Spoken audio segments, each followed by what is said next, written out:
നമ്മൾ തൈപ്പൂയ ആഘോഷങ്ങളായിരുന്നു തുടങ്ങിയത് പുത്തൻപുരയിൽ. അപ്പോൾ ചേർത്ത് വയ്ക്കാൻ ഇനി ഒരു ക്ഷേത്രം കൂടിയുണ്ട്. നമ്മൾ വിവിധ ക്ഷേത്രങ്ങളിലെ വിശേഷങ്ങളെന്ന് വ്യക്തമാക്കിയിരുന്നു. നമുക്ക് ഓരോ മണിക്കൂറിലും അവിടേക്ക് തിരിച്ചു വരാം. എങ്കിൽ പോലും ഇപ്പോൾ നമ്മൾ പോകുന്നത് ആലപ്പുഴയിലേക്കാണ്. അവിടെ തെക്കൻ പഴനി എന്നറിയപ്പെടുന്ന ക്ഷേത്രമുണ്ട്, തെക്കൻ പഴനി ക്ഷേത്രം. അവിടെ നിന്ന് നിഷ ചേരുന്നുണ്ട് നമ്മോടൊപ്പം. നിഷ, അവിടെ എങ്ങനെയാണ് തൈപ്പൂയ ആഘോഷങ്ങൾ തുടങ്ങിയോ? എന്തൊക്കെ പ്രധാന വഴിപാടുകൾ, പൂജകൾ, ഭക്തജനങ്ങൾ എന്ന് പറയുന്നു?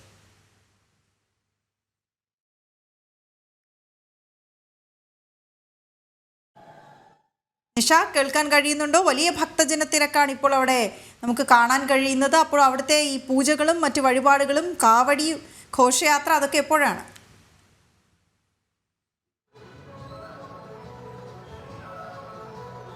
വീണ, ഞാനിപ്പോൾ നിൽക്കുന്നത് ആലപ്പുഴ ജില്ലയിലെ പ്രശസ്തമായ ഒരു ബാലമുരുക ക്ഷേത്രത്തിലാണ്. തെക്കൻ പഴനി എന്നറിയപ്പെടുന്ന തലവടി സുബ്രഹ്മണ്യ സ്വാമി ക്ഷേത്രത്തിലാണ് ഞാൻ നിൽക്കുന്നത്. അവിടെ തൈപ്പൂയത്തിനുള്ള എല്ലാ ഒരുക്കങ്ങളും പൂർത്തിയായി കഴിഞ്ഞു. നമ്മൾ ഈ ദൃശ്യങ്ങൾ കാണുന്നത്, ഇവിടുത്തെ ഒരു പ്രത്യേകത എന്ന് പറയുന്നത് എല്ലാ ദിവസവും കാവടി എടുക്കുന്ന ക്ഷേത്രമാണ്. ഈ ഉത്സവ നാളുകളിൽ, തൈപ്പൂയത്തിനാണ് ഇവിടുത്തെ ഉത്സവം, ഈ ഉത്സവ നാളുകളിൽ 10 ദിവസവും ഇവിടെ ക്ഷേത്രത്തിനകത്ത് കാവടിയുണ്ട്. അങ്ങനെ ക്ഷേത്രത്തിനകത്താണ് രാവിലെ ഇന്ന് 6 മണി മുതൽ തന്നെ കാവടി ആരംഭിച്ചിട്ടുണ്ട്. ഈ ക്ഷേത്രത്തിനകത്ത് കാവടി എടുക്കുന്നവരുടെ ദൃശ്യങ്ങളാണ് നമ്മളിപ്പോൾ കാണുന്നത്. അതിനുശേഷം ഇവിടുത്തെ കാവടി ഘോഷയാത്ര ആരംഭിക്കുന്നത് ഉച്ചയ്ക്ക് ശേഷം 3 മണിയോടുകൂടിയാണ് കാവടി ഘോഷയാത്ര ആരംഭിക്കുന്നത്. കാവടി ഘോഷയാത്ര ആലപ്പുഴ നഗരത്തിൽ തന്നെയുള്ള കിടങ്ങാമ്പറമ്പ് ദേവീക്ഷേത്രത്തിൽ നിന്നും ആരംഭിക്കും. ഏകദേശം 10,000 കണക്കിന് പേരാണ് ഇപ്പോൾ തന്നെ കാവടി ഘോഷയാത്രയ്ക്കായി ഇവിടെ രജിസ്റ്റർ ചെയ്തിട്ടുള്ളത് എന്നാണ് ക്ഷേത്രം ഭാരവാഹികൾ അറിയിച്ചിട്ടുള്ളത്. എന്തായാലും ഭക്തിസാന്ദ്രമായ അന്തരീക്ഷത്തിൽ തന്നെയാണ് ഈ ക്ഷേത്രവും പരിസരവും ഒക്കെ ഉള്ളത്. ബാലമുരുക പ്രതിഷ്ഠയാണ് ഈ ക്ഷേത്രത്തിലേത്. ഇവിടുത്തെ ഏറ്റവും വലിയ പ്രത്യേകതയാണ് ഞാൻ നേരത്തെ പറഞ്ഞതുപോലെ തന്നെ ക്ഷേത്രത്തിനുള്ളിൽ കാവടി എടുക്കുന്നത്. ഈ എല്ലാ ദിവസവും ഇവിടെ ക്ഷേത്രത്തിനകത്ത് ഭക്തജനങ്ങൾ കാവടി എടുക്കാറുണ്ട്. ഉത്സവ നാളുകളിലാകുമ്പോൾ അത് എണ്ണമില്ലാത്ത അത്രയും ആളുകളാണ് ക്ഷേത്രത്തിലേക്ക് എത്തുന്നത്, കാവടിയിൽ പങ്കെടുക്കുന്നതും. ഇപ്പോഴും നമ്മൾ ഈ ദൃശ്യങ്ങളിൽ കാണുന്നത് അത് തന്നെയാണ്. വ്രതം നോറ്റ് ദിവസങ്ങളോളം വ്രതം നോറ്റ് എത്തുന്ന ആബാലവൃദ്ധം ജനങ്ങൾ എന്ന് തന്നെ നമുക്ക് പറയാം. കുഞ്ഞു കുട്ടികൾ മുതൽ വൃദ്ധരായ ആളുകൾ വരെ കാവടി എടുക്കാനായി ഇവിടേക്ക് എത്തുന്നുണ്ട്. ഇവിടുത്തെ കാവടി, ക്ഷേത്രത്തിനകത്തെ കാവടി, ഇന്നിപ്പോൾ ഉത്സവത്തിന്റെ സമാപന ദിവസമാണ്.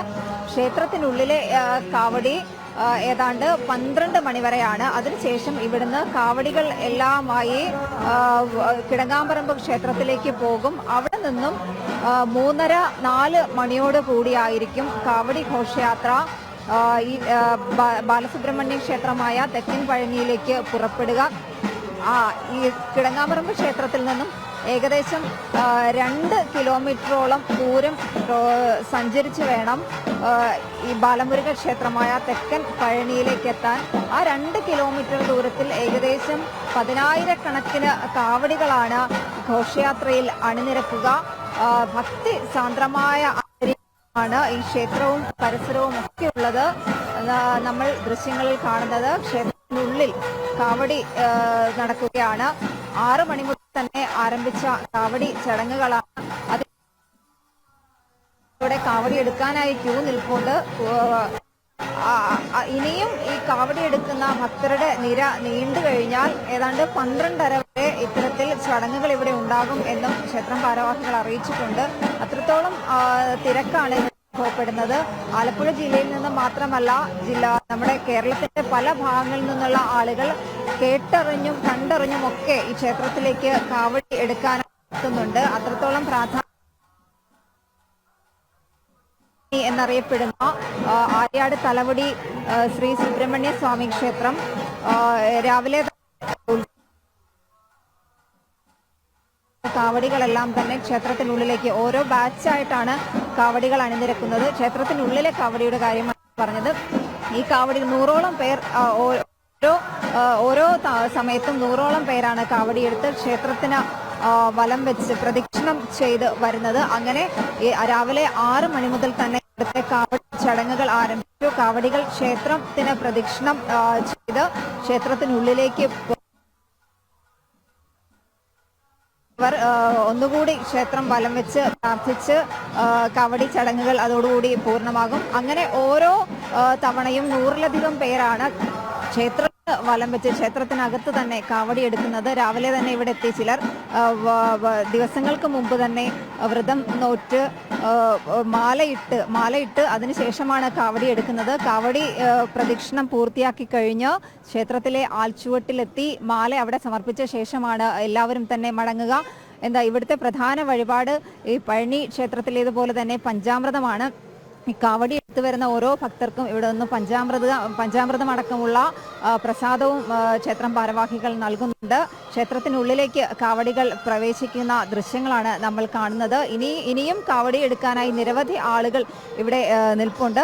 ഉച്ചയ്ക്ക് ശേഷം ഏതാണ്ട് 3 മണിയോടുകൂടി ഇവിടെ നിന്നും കാവടി എല്ലാം കയറ്റി കിടങ്ങാമ്പറമ്പ് ക്ഷേത്രത്തിലേക്ക് പുറപ്പെടും. അവിടെ നിന്ന് 3:30-4 മണിയോടുകൂടിയായിരിക്കും കാവടി ഘോഷയാത്ര ക്ഷേത്രം ലക്ഷ്യമാക്കി തലവടി ക്ഷേത്രം ലക്ഷ്യമാക്കി കാവടി ഘോഷയാത്ര പുറപ്പെടുക. ഈ സാധാരണ ഇവിടുത്തെ കാവടി ഘോഷയാത്ര രാത്രിയിലായിരുന്നു എത്തുന്നത്. പക്ഷേ പിന്നീടുള്ള ഒരു ദൈവപ്രശ്നത്തിൽ കാവടി ഘോഷയാത്രയ്ക്കൊപ്പം ഇവിടുത്തെ ബാലമുരുകൻ കൂടി പുറപ്പെടുന്നു എന്ന് തെളിയുകയുണ്ടായി. അങ്ങനെയാണ് ഈ കാവടി ഘോഷയാത്ര വളരെ നേരത്തെ തന്നെ ഇവിടേക്ക് എത്തുന്നത്. ഏതാണ്ട് 6 മണിയോടുകൂടി തന്നെ ഈ ക്ഷേത്രത്തിലേക്ക് കാവടി ഘോഷയാത്ര എത്തും. അതിനുശേഷമാണ് ദീപാരാധന നടക്കുക. ചില സമയങ്ങളിൽ 7 മണിക്കും 8 മണിക്കും ഒക്കെ കാവടി ഘോഷയാത്ര കിടങ്ങാമ്പറമ്പിൽ നിന്നും ഇവിടെ എത്തിച്ചേരുന്നുണ്ട്. അത്രത്തോളം കാവടികൾ ഉണ്ടെങ്കിൽ 7 മണി 7:30 ആകും ക്ഷേത്രത്തിലേക്ക് കാവടി ഘോഷയാത്ര എത്തിച്ചേരാൻ. ആ സമയത്തും ആയിരിക്കും ഇവിടെ ദീപാരാധന നടക്കുക. എന്തായാലും കാവടികൾ ക്ഷേത്രത്തിലേക്ക് ഘോഷയാത്രയായി എത്തി ആ കാവടികളെല്ലാം പൂർത്തിയായതിനു ശേഷം മാത്രമായിരിക്കും ഇന്നത്തെ ഇവിടുത്തെ പ്രസിദ്ധമായ തൈപ്പൂയ ദീപാരാധന നടക്കുക. അങ്ങനെയാണ് ഇവിടുത്തെ ക്ഷേത്രത്തിലെ ഉത്സവത്തിന്റെ ചടങ്ങുകൾ. എന്തായാലും നമ്മൾ ദൃശ്യങ്ങൾ കാണുന്നത് പോലെ തന്നെ ഇനിയും കാവടികൾ എടുക്കാനുള്ള ആളുകൾ ക്യൂ ആയി കാത്തു നിൽക്കുന്നു. ഓരോ ബാച്ചിലും 100-ലധികം ആളുകളാണ് കാവടി എടുക്കുന്നത്. ക്ഷേത്രത്തിലെ കാവടി ഘോഷയാത്ര ഇപ്പോഴും പുരോഗമിക്കുകയാണ്. വീണ.